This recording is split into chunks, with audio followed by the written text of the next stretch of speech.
My requirements for a headlamp are simple. It needs to have a nice warm, neutral tint, good low mode spacing, and remind me of role-playing games. And you're like, what about play MP3s, have Wi-Fi, and be able to post to social media? Get out. So, noticing my requirements, Armytek has been my go-to unit for quite some time. So let's look at the newest headlamp in their lineup, the Wizard Pro Warm XHP-50 with USB charging that goinggear.com provided for review. It's the fourth Armytek headlamp I've owned. I still own 3, and I gave my original Wizard Pro to my brother. And you're like, thanks for letting me know. Now, Armytek makes several versions of the Wizard headlamp. They make cool white and warm white versions, and also pro and non-pro, ones with charging, ones without, some with different emitters. So make sure you know that this is for the Wizard Warm Pro XHP-50 with USB. But the reason I chose this is because it's Armytek's brightest and most fully featured headlamp with a warm tint. There's an identical XHP-50 cool white version of the headlamp, with just a different tint. The Wizard Pro Warm XHP-50 with USB is an aluminum constructed headlamp that uses a high output Cree emitter, allowing the light to output over 1500-ish lumens. It's powered off of an 18650 battery and comes with a clip to use as a right angle light.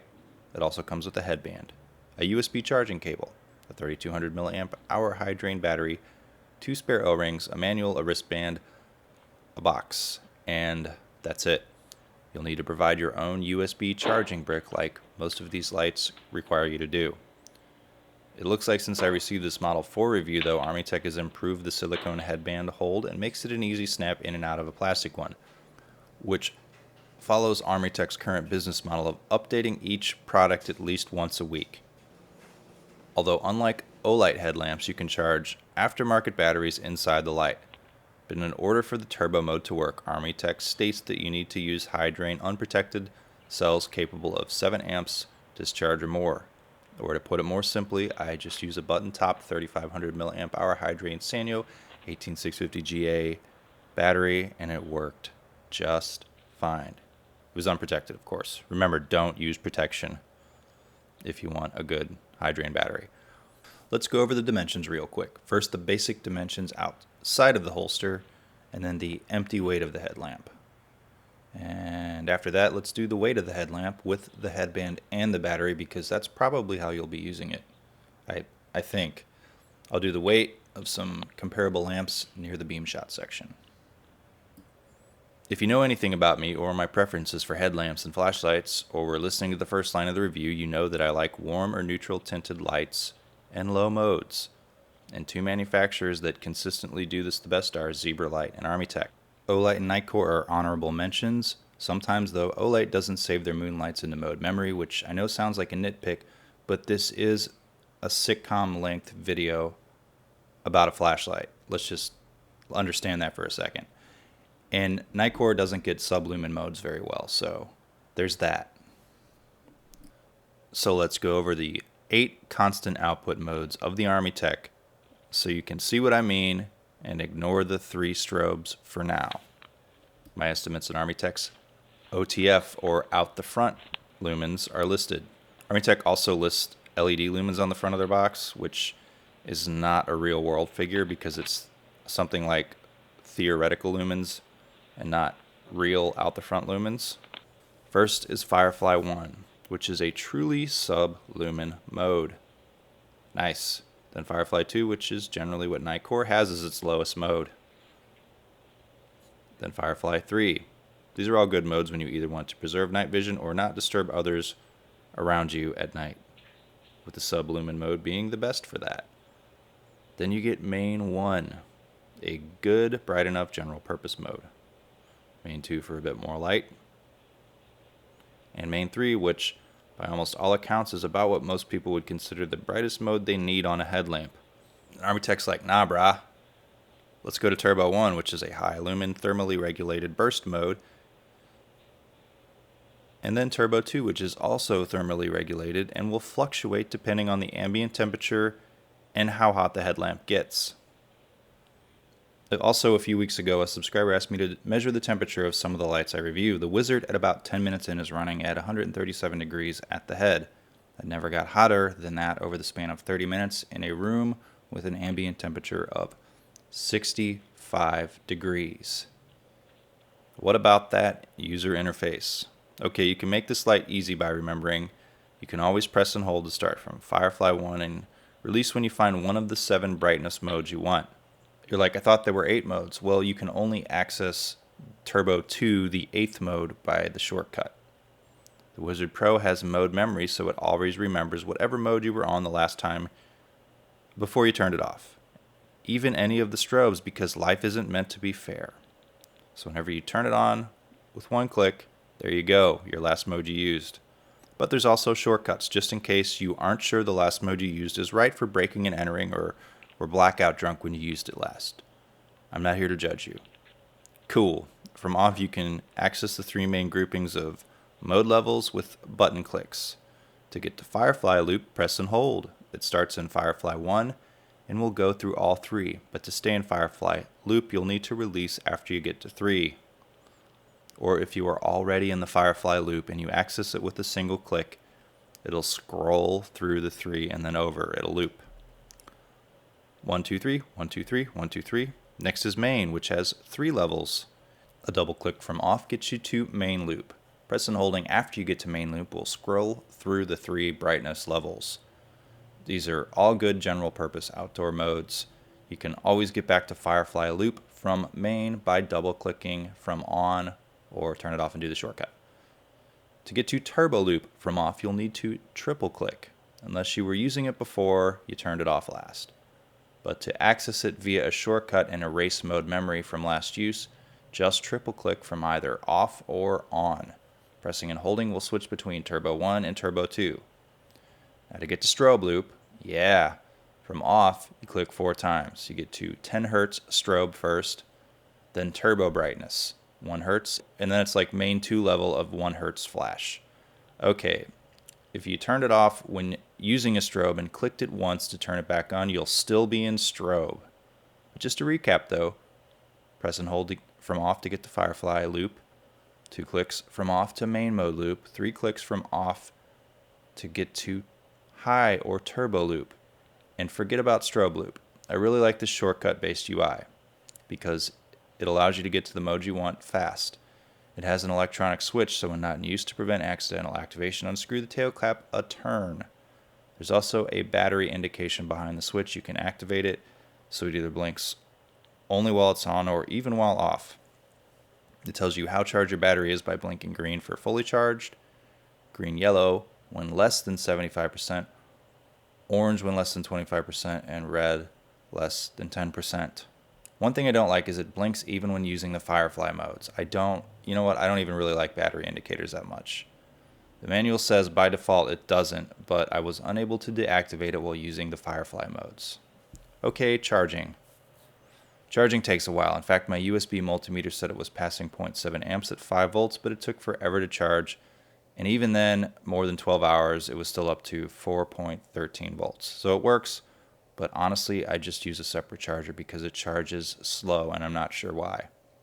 Also, make sure you unscrew the tail cap, follow the directions here, to charge, because if you don't, it will blink. That means you're not charging.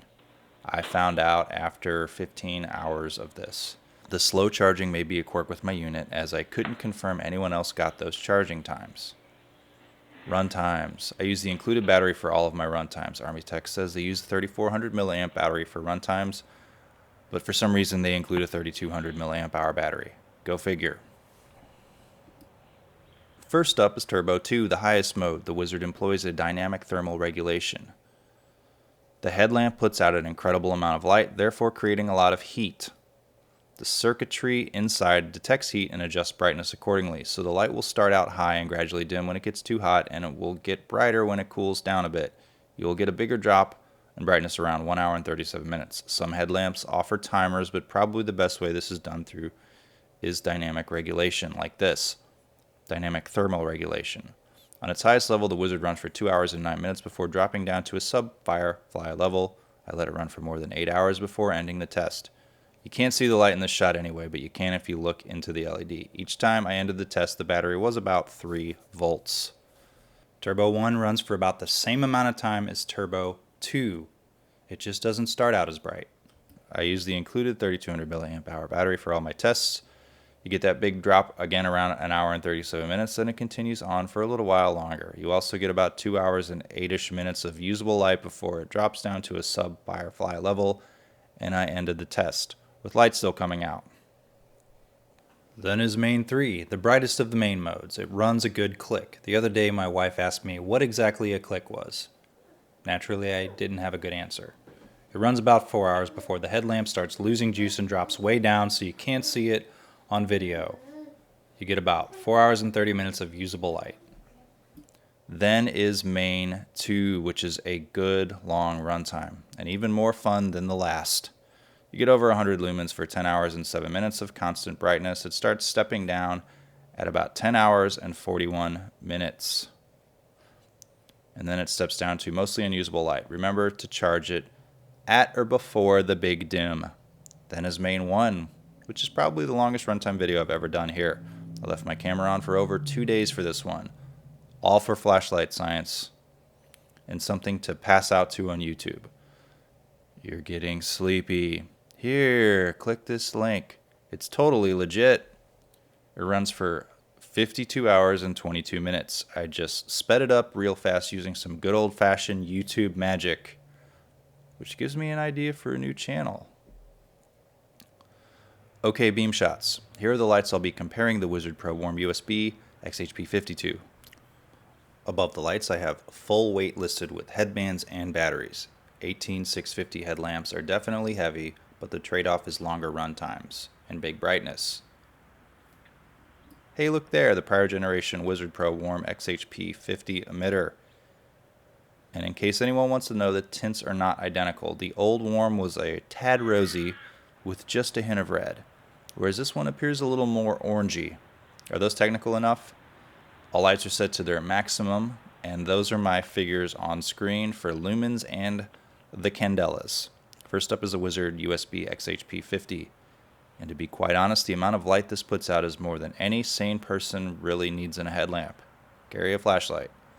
I often find myself sticking with the main modes and the firefly modes, except when doing beam shot comparisons for YouTube. The beam is nice, though, and the Armytek Tiara optic is a nice compromise between spill and flood.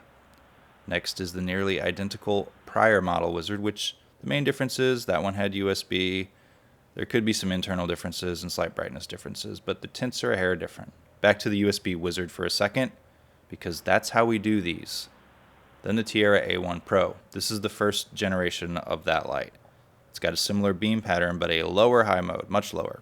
It's convenient, though, because it can run off AA's, although I'm using a lithium ion because you get higher brightnesses. Back to the insane Wizard for a second. Sounds like something out of an RPG. Then how about the Olight H1R I recently also reviewed for Going Gear? Check that video out when you get a chance. It's a cooler tint. I like the beam pattern on this one too because it's similar to the Armytek's, but I don't like the cool white. Now the Armytek for a second. Sorry, no zebra light headlamps yet. I slightly prefer the UI of the Armytek's, which is why I've never upgraded to a zebra light headlamp. Now the Spark SG6. You know, I have no idea if they're still in business or not. This is a nice headlamp. It has basically a bare emitter behind a piece of glass, so it doesn't throw or focus light well. As you can tell, because of its low candela number. Remember, simply put, candela is the ability to throw, and lumens is the brightness. Low candela means the light doesn't travel as far, as you can see. Back to the Armytek Wizard for a second. Now let's do a lower output headlamp, the Fenix HL50. I did a review of this headlamp a long while ago, while hiking. Has a nice neutral tint, but Fenix doesn't like moonlights or sublumen modes, which is a shame. And now one more lamp, the very unfloody Xtar Warboy, the highest candela headlamp of the bunch. It's a light designed to look a bit further ahead of you. Some people think it's got a bit too narrow of a beam pattern. I'll let you decide that. Alright, let's give the neighbors something else to look at. and do a simple comparison between headlamps with three main optic types: the TIR honeycomb optic of the Armytek, the full even brightness of the bare emitter on the Spark SG6, and the reflector-based Xtar. I prefer the honeycomb optic of the Armytek the best. I'm standing fairly close to the wall, like 5 or 6 feet away, so you can see the profile of the beams a bit better, and decide which one you like the best. And you're like, cocaine and fire. And I'm like, well, that's cool. Let's wrap this monster up. If I had to pick a favorite user interface between this and Zebralight, I slightly prefer the Armytek's because of the extra steps the Armytek requires you to activate turbo. I'd rather accidentally activate a lower mode when trying for a turbo than accidentally activating a turbo when you only want a moonlight. One hurts your eyes, the other doesn't. That's my theory though. The light is waterproof to IPX8 standards, so temporary submersions up to 10 meters, which is rare for a headlamp, is okay. I won't be trying the 10 meters because I can't swim.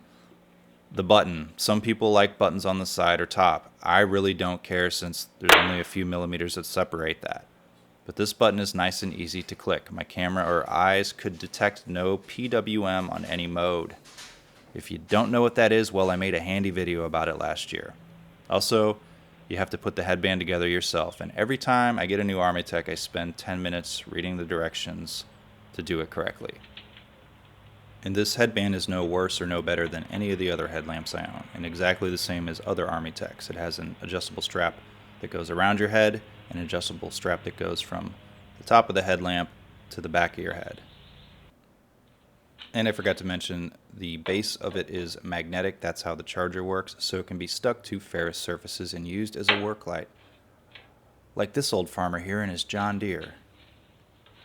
Like this. Anyway, if you like this light, buy it at goinggear.com by following the links below. There's a discount code too, which does work on this lamp. Some exclusions probably apply or will apply. Don't get mad. If you like this review, subscribe, leave a comment, follow me on the Instagrams, give this video a thumbs up.